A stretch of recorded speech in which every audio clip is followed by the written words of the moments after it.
बिस्मिल्लाहिर्रहमानिर्रहीम अस्सलामुअलैकुम वरहमतुल्लाहि वबरकातुहू। उम्मीद है दोस्तों सब खैर आफिस से होंगे। आज के अपने इस वीडियो के अंदर मैं आपको आईटी 430 की जो असाइनमेंट है डीजी स्किल की स्टार्टअप स्ट्रेटजीज एंड इंटरप्रेन्योरशिप, उसकी जो एक्सरसाइज आई हुई है डीजी स्किल के ऊपर, उसको आपने कैसे सॉल्व करना है, उसका कंसेप्ट इंशाल्लाह इस वीडियो के अंदर मैं आपको दूंगा।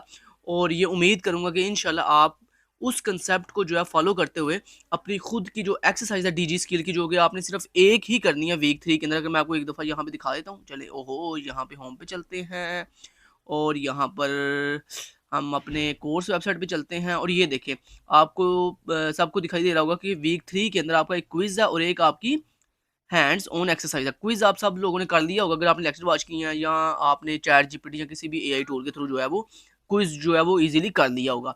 अब बात कर लेते हैं जी एक्सरसाइज की कि एक्सरसाइज कैसे करनी है। एक्सरसाइज बहुत इजी है, कोई मुश्किल नहीं है। ये देखो आप सिंपली यहाँ पे एक्सरसाइज हैंड्स ऑन एक्सरसाइज पे क्लिक करोगे तो आपको इस तरह का इंटरफेस दिखाई देगा, स्टार्टअप स्ट्रेटजीज एंड इंटरप्रेन्योरशिप। जैसे आपको एलएमएस पे असाइनमेंट आती है सेम वैसे ही देखो इंटरफेस है।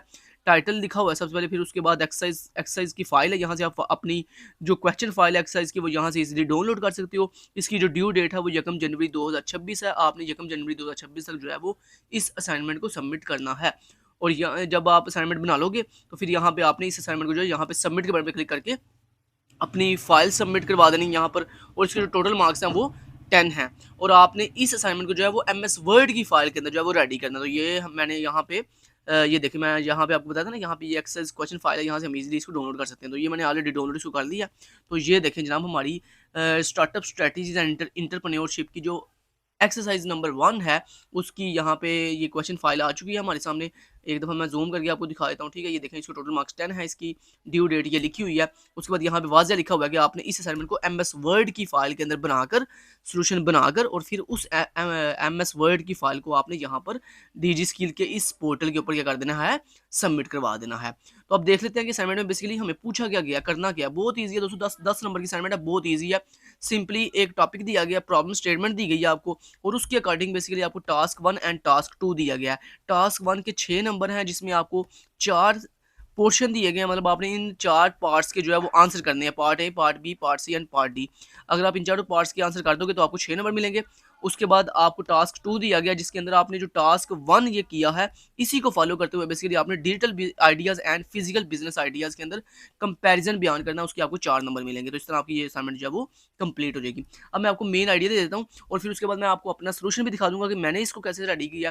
तो फिर उसके बाद आप जो है वो अपनी थोड़ी वर्डिंग चेंज कर लेना, चाहे यही रहने देना। हाँ, थोड़ा टॉपिक प्रॉब्लम का नाम चेंज कर देना कि लेट्स मैंने एक प्रॉब्लम रखी है, आप किसी और प्रॉब्लम को फॉलो कर लेना, ठीक है। अब दोस्तों बेसिकली कहा ये जा रहा है कि पाकिस्तान के अंदर जो डिफरेंट तरह के लोग हैं उनको डिफरेंट तरह की प्रॉब्लम जो है वो आए दिन फेस करनी पड़ती हैं, डिफरेंट तरह के चैलेंजेस फेस करने पड़ते हैं। कभी सराउंडिंग्स के अंदर, कभी स्कूल्स के अंदर, कभी मार्केट्स के अंदर, कभी होम्स के अंदर, कभी ऑनलाइन स्पेसिस के अंदर, ठीक है। तो बेसिकली उन्होंने कहा है कि आपको ये डिफरेंट तरह के जो चैलेंजेस फेस करने पड़ते हैं ना, उनमें से कोई भी एक चैलेंज को सामने रखते हुए आपने इन पॉइंट्स के आंसर करने हैं। सबसे पहले आपने ये बताना है मेन प्रॉब्लम, कि आपकी नज़र के अंदर पाकिस्तान में वो कौन सी प्रॉब्लम है जो आपको फेस करनी पड़ती है और आप चाहते हो वो प्रॉब्लम आप ख़त्म कर सको पाकिस्तान में, ठीक है। तो इस पार्ट क्वेश्चन टास्क 1 के पार्ट ए में बेसिकली आपने अपने माइंड को यूज़ करते हुए पाकिस्तान में जो आपने डिफरेंट तरह की प्रॉब्लम्स देखी हैं उनमें से किसी भी एक प्रॉब्लम पे आपने डिस्कस करनी है। देन दूसरे पार्ट बी के अंदर बेसिकली आपने उसका सॉल्यूशन बयान करना है कि मेरी नज़र में इसका ये सॉल्यूशन है, ठीक है।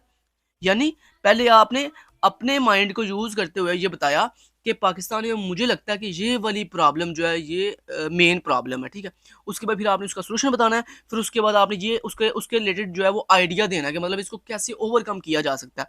और उसके बाद फिर आपने ये बताना है कि आपके इस सॉल्यूशन को देखते हुए और आपकी इस प्रॉब्लम को देखते हुए कौन लोग, कौन से कस्टमर्स, कौन सी ऑडियंस, कौन से पीपल्स आपके इस सॉल्यूशन से फ़ायदा उठा सकेंगे। मतलब कि अगर आपने जो प्रॉब्लम बताई और उस प्रॉब्लम का आपने जो सॉल्यूशन दिया है, उस सॉल्यूशन से कितने लोग फ़ायदा उठा सकते हैं, आपकी आपकी मतलब मेन टारगेट ऑडियंस क्या है।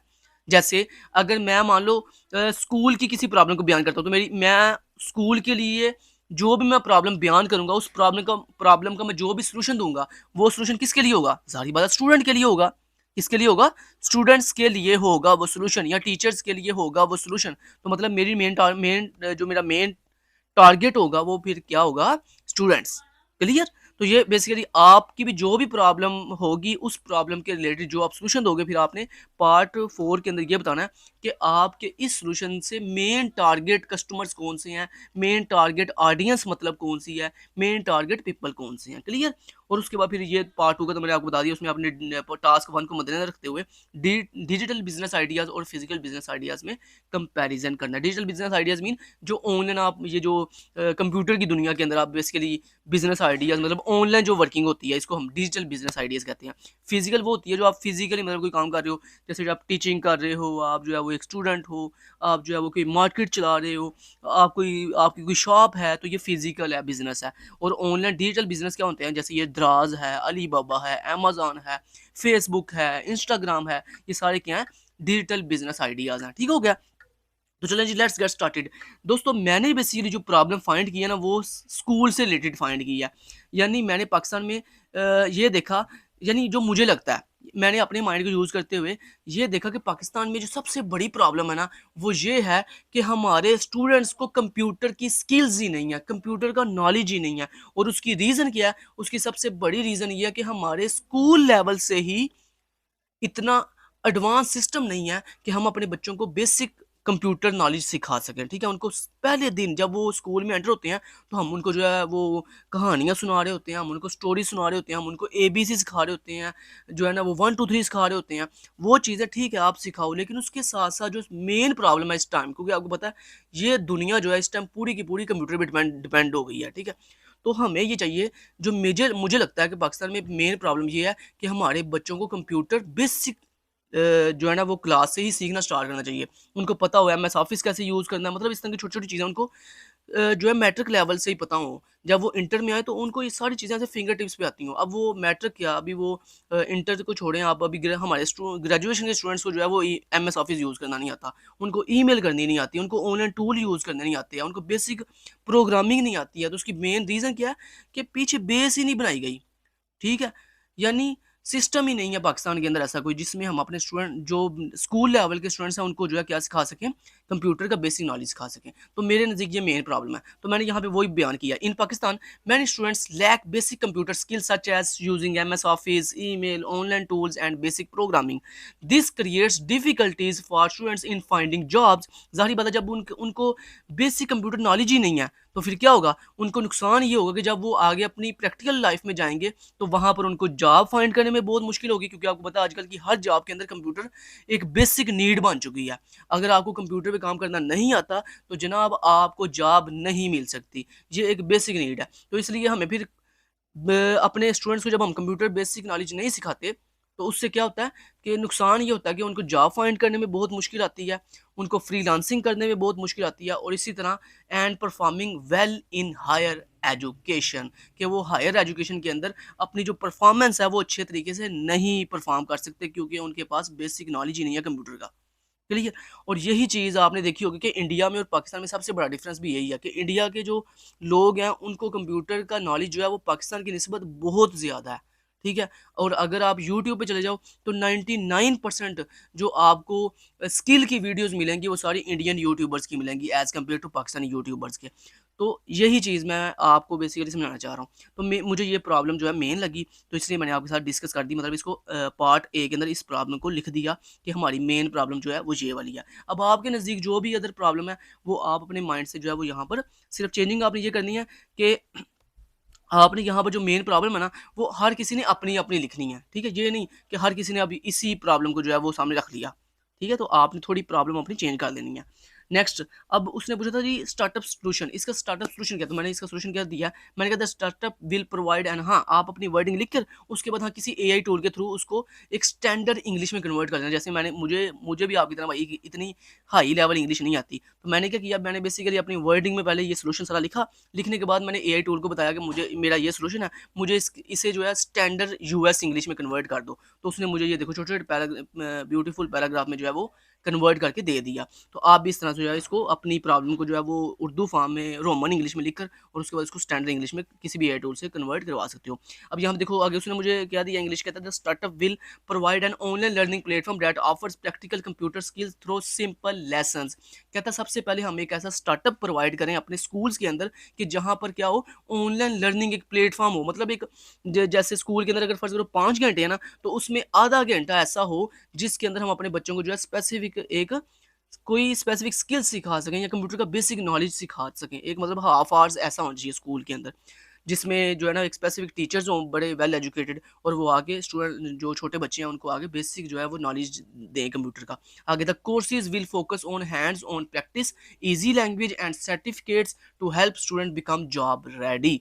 और उसके साथ ये हो कि जो हमारे स्कूलों के अंदर ऐसा निज़ाम हो कि हम छोटी छोटी बेसिक लेवल की जो है ना अपने अपने बच्चों को जो है वो प्रैक्टिस करवाएं, और उसके बाद उनको छोटे छोटे टास्क दें, वो उन टास्क को करें। जब वो अपने टास्क को अच्छे तरीके से परफॉर्म करें तो हम उनको जो है वो क्या करें, सर्टिफिकेट्स भी जो है वो प्रोवाइड करें। आगे आइडिया जनरेशन स्ट्रेटजी, फिर मैंने आगे बयान किया, this idea was developed using the problem identification strategy by observing students around me. I noticed that many of them struggle with basic computer usage despite having academic degrees। ठीक है, तो ये इसका मैंने सोल्यूशन आगे भी लिख दिया। तो आप भी अपनी वर्डिंग में जो है वो मतलब जो भी आपने प्रॉब्लम पर रखी होगी उसके रिलेटेड फिर आपने जो है यहाँ पर स्टार्टअप सोल्यूशन बता देना है, फिर उसके बाद आपने आइडिया जनरेशन स्ट्रेटजी बता देनी है। ठीक है, कि आपकी स्ट्रेटजी क्या है इसको इसको इस प्रॉब्लम को सामने रखते हुए, और उसके बाद फिर मैंने अपनी टारगेट कस्टमर बता दी है। क्योंकि मैंने स्कूल की प्रॉब्लम बयान की है इसलिए मैंने आगे बताया कि ये जो मेरा सॉल्यूशन है ये किस किस कस्टमर को टारगेट कर रहा है, स्कूल एंड कॉलेज स्टूडेंट को टारगेट कर रहा है, यूनिवर्सिटी स्टूडेंट्स को टारगेट कर रहा है, जॉब जो सीकर्स है मतलब जो जॉब फाइंड कर रहे हैं उनको टारगेट कर रहा है, and beginners interested in freelancing, जो लोग फ्रीलांसिंग में बिगनर लेवल का इंटरेस्ट रखते हैं उनके लिए जो है मेरा ये जो सोल्यूशन है ये बहुत ही फ़ायदेमंद होगा। उसके बाद फिर मैंने टास्क 2 के अंदर डिजिटल वर्सेस फिजिकल बिजनेस को का जो है वो कंपैरिजन बयान किया। ये आप देख सकते हो, ये मैंने जो है एक लाइन के अंदर आप भी चाहो तो ये जो टास्क 2 है ये आप सब जो है सेम ये मेरे वाला भी कॉपी पेस्ट कर सकते हो, सिर्फ थोड़ी वर्डिंग चेंज कर लेना। लेकिन जो टास्क 1 है उसके अंदर आप थोड़ी जो है ना प्रॉब्लम सिर्फ चेंज कर देना, बाकी जो है जो है ना वो ये सारी चीज़ें यही ऐसे ही रहेंगी। क्लियर?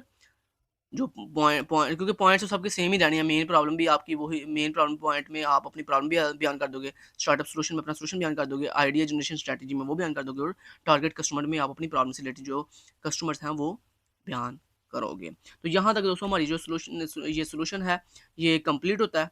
ठीक है, इस डीजी स्किल की स्टार्टअप स्ट्रेटजीज एंड एंटरप्रेन्योरशिप की एक्सरसाइज नंबर 1 का।